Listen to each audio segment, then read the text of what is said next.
대단한 세계사 대세 이명입니다. 한니발 6번째 시간 들어갑니다. 제가 지금 이제 서양사에서는 로마사 중에서 한니발 이야기 쭉 보고 가고 있고요. 그 다음에 중국사에서 초안지를 동시에 다루고 있는데요. 아마 눈치 빠르신 분들은 이미 알고 계실 겁니다. 댓글에도 뭐 올라왔던데, 제가 이 두 편을 같이 진행하는 것은 사실은 시기적으로 동시대예요. 그래서 기원전 3세기 이야기들을 지금 함께 중국사, 그 다음에 로마사 진행을 하고 있는 상황입니다. 그래서 두 편 같이 보시면 이 시기에 같이 로마와 중국에서 이런 일들이 일어났구나, 이렇게 좀 느끼면서 가시면 좋을 거예요. 우리나라로 따지면 아직 고조선 시대였던 그런 상황이었죠. 이렇게 같이 보시면 좋은데, 제가 보니까 평균적으로 조회수가 초안지가 좀 더 나오더라고요. 여러분들이 초안지 쪽으로 좀 더 관심이 많으신 것 같아요. 그런데 뭐 제 개인적으로 전쟁사에 좀 관심이 있으신 분들은 한니발 이야기가 더 재밌지 않을까, 이렇게 생각이 듭니다. 왜냐면 이렇게 두 편 같이 보시면 느낌이 오시겠는데, 중국사 같은 경우는요, 사기에 전쟁의 이야기들이 소상하게 담겨져 있진 않아요. 그냥 대략 어느 정도의 규모가 만나서 싸워서 누가 이겼다, 이 정도로 기록이 돼 있는데, 고대 서양사는요, 고대지만 전투 장면이 소상하게 나와 있습니다. 병력의 숫자도 막 기록이 자세하게 돼 있고, 몇만이 어떻게 진영을 갖췄고 어디에 매복을 했고 그걸 어떻게 깼는지 이렇게 좀 잘 기록이 돼 있기 때문에 전쟁의 이 전법, 병법 이런 것들을 보시기에는 오히려 서양사 한니발 이야기가 좀 더 재밌지 않을까, 이렇게 생각이 듭니다. 뭐 두 편 다 같이 봐주시면 좋죠. 그런데 이제 좀 걱정이, 저는 1차 세계대전도 막 빨리 또 소개해드리고 싶고 뭐 이렇게 재밌는 이야기 뒤에 많은데, 하다 보니까 이 한니발 그 다음에 초안지 이야기가 꽤나 길어지고 있는 상황이에요. 일단은 예전 같으면 알렉산드로스 같은 경우도 제가 3편에 딱 끝내버리고, 그 다음에 뭐 진시황도 딱 3편에 끝내고 뭐 이제 이랬었는데, 한니발부터는 좀 자세하게 제가 좀 해야지 하다 보니까 영 길어지고 있습니다. 지금 한니발 6편째인데 뒤로도 이야기가 더 남았거든요. 초안지는 뭐 더 길어질 것 같고, 이러다 보니까 1차 세계대전을 시대 순서대로 가다 보면은 1차 세계대전 보려면 이번 생에 제가 이 유튜브 찍을 수 있을까 모르겠습니다. 이거 뭐 한 20년 전에 제가 시작을 했어야 이제 되는데, 그래서 앞으로는 일단 한니발 뭐 초안지 좀 보고 시대 순서대로 기본적으로 가되, 또 여러분들이 좀 재밌어 하실 만한 그런 주제들 먼저 좀 땡겨서 좀 진행을 해보도록 하겠습니다. 자, 일단 한니발 6번째 이야기 출발해 보도록 합니다. 지난 시간에 한니발이 칸나이 지역으로 들어가서 그 지역을 이제 이렇게 약탈하고 또 자기의 식량을 확보하는 그러한 이야기들을 살펴봤고요. 로마 입장에서는 이제 이 한니발에게 연전연패를 했고 농락을 당한 상황이었기 때문에 이제 반드시 이기기 위해 새로운 인물 2명 더 뽑고 이 두 집정관에게 군대 몰아줘서 한니발에 맞서게 했던 이야기 지난 시간에 말씀을 드렸습니다. 이때 뽑혔던 두 인물이 아이밀리우스 파울루스와 테렌티우스 바로, 이렇게 두 인물이었죠. 두 집정관을 뽑았고요. 이 아이밀리우스 파울루스와 그 다음에 테렌티우스 바로로 하여금 한니발에 맞서게 하기 위해서 군대를 더 뽑았습니다. 징집을 더해서 보병이 무려 8만 명이었다, 지난 시간에 말씀을 드렸고, 대신 기병은 7,200 정도였다. 기병은 제대로 좀 회복을 시키지는 못한 상황이었다, 이렇게 말씀을 드렸습니다. 이에 대응해야 되는 한니발의 보병은 4만. 그래서 보병 숫자가 로마 보병에 비해서 한니발이 훨씬 적었고, 반면 기병은 10,000명이 있었다. 그래서 기병은 살짝 로마 군대보다 우세한 그런 상황에서 칸나의 지역에서 이제 이 두 군대가 대치하게 된 상황, 지난주에 말씀을 드렸습니다. 자, 그럼 이제 이 두 군대들이 이제 전투를 벌여야 되는데, 대치를 한참 해요. 대치를 한참 한 상황에서 한니발의 군대와 로마 군대 중간중간 소규모로 충돌을 합니다. 그런데 이 소규모 충돌에서 한니발의 카르타고 군대가 계속 져요. 그래서 뭐 2,000명씩 가서 뭐 충돌했다가 뭐 한니발 군대가 뭐 패배해서 돌아오고, 이게 소규모로 살짝 충돌을 하고 한니발 군대가 패배를 합니다. 이건 근데 한니발의 작전이었습니다. 왜냐면 지금 그 앞에 로마 군대가 계속 패배를 한 상황이었어요. 그러다 보니 로마 군대는 이 한니발의 카르타고 군대에 대해서 극도로 쫄아있고 극도로 경계를 하고 있는 상황입니다. 그래서 그 경계심을 풀어줘야 돼요. 그래야 한니발이 유인작전 같은 거 펼칠 때 로마군이 쉽게 말려들 것 아닙니까? 지금은 너무 경계하고 있기 때문에 좀 그런 경계심을 풀어주기 위해서 일부러 져주는 겁니다. 왜 도박할 때도 타짜들이 초반에는 하수들한테 막 잃어주고, 그 다음에 그 사람들 그래서 경계심 풀어놓고 판 키워놓고 그 다음에 막판에 이 타짜들이 확 먹어치잖아요. 그런 거 하는 겁니다. 로마 군대 경계심 풀어놓는 그런 작업을 한니발이 한 거예요. 그리고 본격적으로 이 대군들끼리 충돌을 하게 됩니다. 그게 칸나의 전투인데, 이 칸나의 지역에서 있었던 로마 대군과 한니발 카르타고 군대의 전투, 그림을 좀 보면서 설명을 좀 해드리도록 하겠습니다. 일단 먼저 칸나의 전투에서 맞붙게 될 이 두 군대의 진영을 그림으로 좀 설명을 해드리도록 하겠습니다.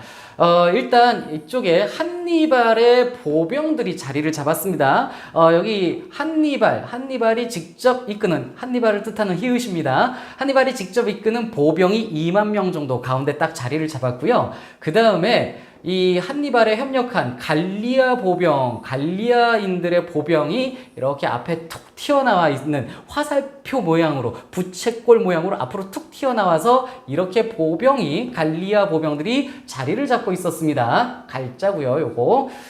그 다음에 양쪽 사이드에 한니발의 기병들이 자리를 잡았습니다. 기병은 기역으로 표시를 딱 해드리도록 하겠습니다. 기병들이 자리를 잡고 있었어요. 자, 반면 이쪽에 로마 보병들을 볼게요. 로마는 보병이 어마어마했잖아요. 8만 보병이라고 그랬는데요.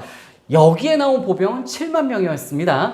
일단 10,000명은 뒤에 빼뒀어요. 왜냐면 이 10,000명은 나중에 기회가 되면 바로 한니발 군대 진영으로 쳐들어가서 그쪽을 약탈을 하려고 10,000명은 좀 빼뒀고 7만 명이 여기에 나선 상황이었습니다. 그래서 로마의 보병들이 이제 가운데에 딱 자리를 잡았어요. 이 로마의 보병들은요, 세르빌리우스라는 전직 집정관이 여기를 이제 직접 지휘를 하고 있었습니다. 그 다음에 양쪽 사이드에 이제 로마 기병들이 서는데요. 로마 기병들.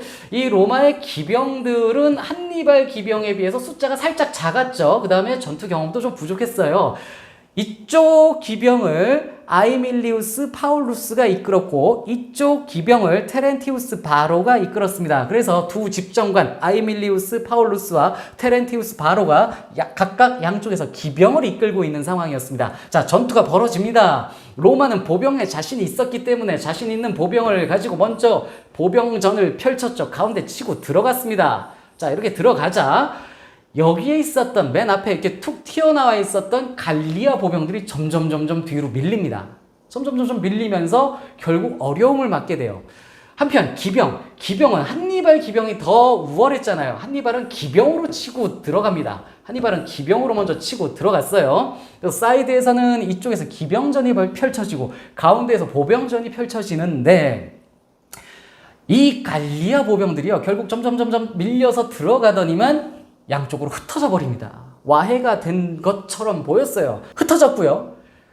이 갈리아 보병들이 흩어지자 이 로마 보병들이 이렇게 들어갔겠죠. 들어가서 누구를 맞닥뜨리게 됩니까? 바로 한니발이 지휘하는 한니발의 보병을 맞닥뜨리게 된 겁니다.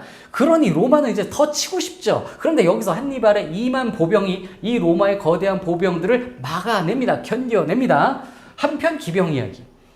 이쪽으로 들어간 이 기병전에서 카르타고의 기병이 이쪽에 아이밀리우스 파울루스의 기병을 박살을 냅니다.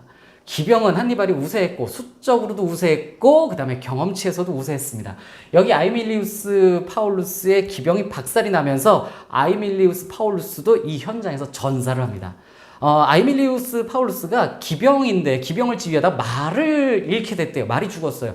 그래서 쓰러졌는데 도망치지 않고 거기서 그래도 말을 잃은 상태로 병사들과 함께 전투를 벌이다가 결국 죽음을 당했고요. 여기 거의 왕참 다 죽었어요. 다 죽었는데 그래도 일부 병사들이 막 도망쳤습니다. 자, 여기 이 도망친 병사들 중에 누가 있었냐면 스키피오 아프리카누스가 있었습니다. 전에 스키피오 아프리카누스의 아버지 코르넬리우스 스키피오가 에스파냐 지역으로 떠나면서 이 아들 스키피오를 어떤 사람한테 맡겼다 얘기했었죠. 그때 이 스키피오 아프리카누스를 맡아서 교육시키고 있었던 사람이 바로 여기 집정관으로서 이 기병을 지휘했던 아이밀리우스 파울루스였습니다. 그래서 19살 난 스키피오가 당시 여기에 있었어요. 당시 스키피오 19살, 한니발은 31살이었습니다. 스키피오 이때 살아서 도망쳤습니다. 자, 이런 상황이었고요. 그래서 여기는 박살났어요. 기병이 여기서 카르타고가 이겼는데 이쪽에서는 좀 팽팽했습니다. 여기서는 좀 시간이 더 걸려요. 그런데 여기를 박살낸 이 기병이 이제 이쪽 기병을 도우러 온 겁니다. 그러니 여기 기병도 견딜 수가 없었겠죠. 그래서 여기 기병도 와해가 됩니다. 로마 기병 무너지면서 이 기병을 이끌었던 바로가 도망칩니다. 테렌티우스 바로 도망쳤어요. 자, 여기서 아이밀리우스 파울루스는 전사를 했는데 테렌티우스 바로는 도망을 쳐서 목숨은 건집니다. 이런 상황이었어요.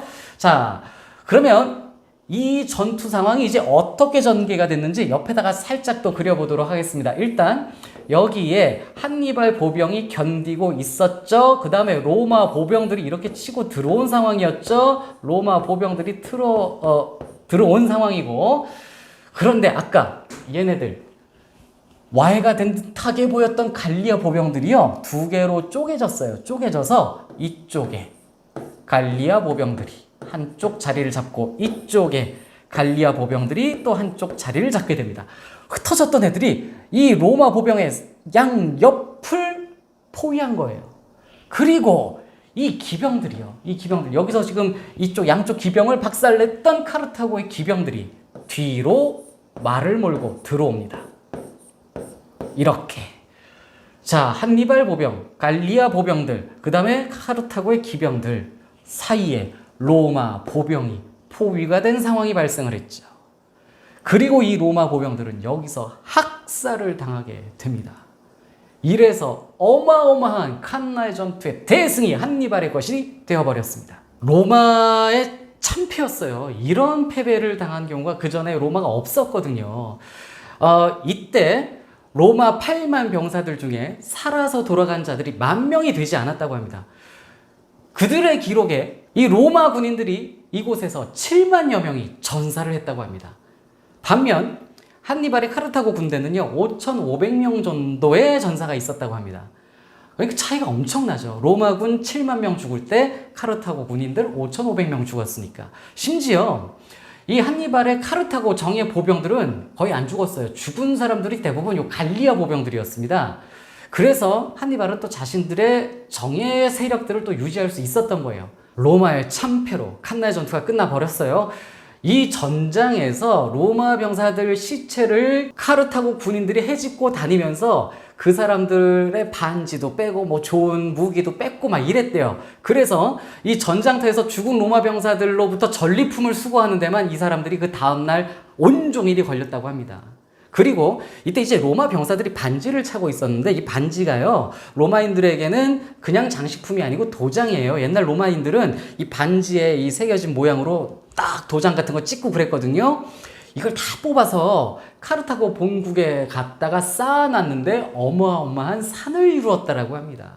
한니발의 완벽한 승리, 로마는 엄청난 병력, 진짜 여기선 꼭 이겨보자며 병사들 다 끌어모아서 갔는데 대패를 했기 때문에 로마로선 너무도 큰 타격, 한니발로선 너무도 완벽한 승리가 칸나의 전투에서 이루어지고 말았던 겁니다. 이후에 전개될 이 한니발 전쟁 제2차 포에니 전쟁 이야기 또 다음 시간에 이어지게 될 것입니다.